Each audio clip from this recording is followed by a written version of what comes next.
Greetings folks, Dan here on a rainy Saturday afternoon to bring you a look at the current Croton Reservoir.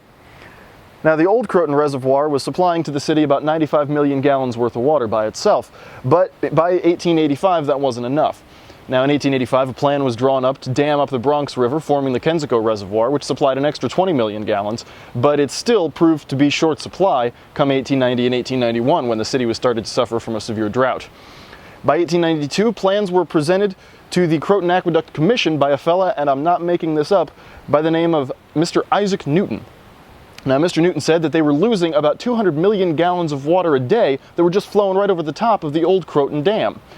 And thus, the plan was formed to build the structure we're currently standing on.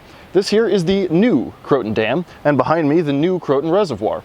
Now, when this was constructed, and by the time it opened in 1906, it was supplying an extra 300 million gallons of water a day to New York City.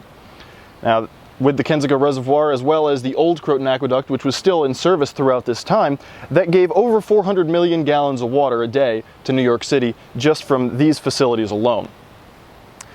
Now, I started this all off by coming up here to see if I could find any remaining piece of the old Croton Aqueduct, if there was anything that you could still see, if any piece of it that could still be found. There's lots of bits and pieces of the old aqueduct along the old aqueduct trail, but I wanted to see if I could find a piece of the dam.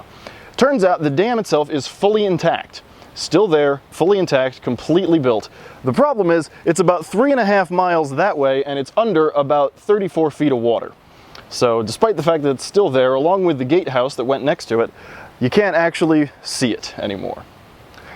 Now this facility was opened in 1906, the old Croton Aqueduct was finally decommissioned in 1955, and this still supplies water to New York City. The new system supplies about, like I said, 300 million gallons of water a day. But currently, at the rate that New York City uses water, on any given day, that is only about 10 to 30% of New York's total water usage.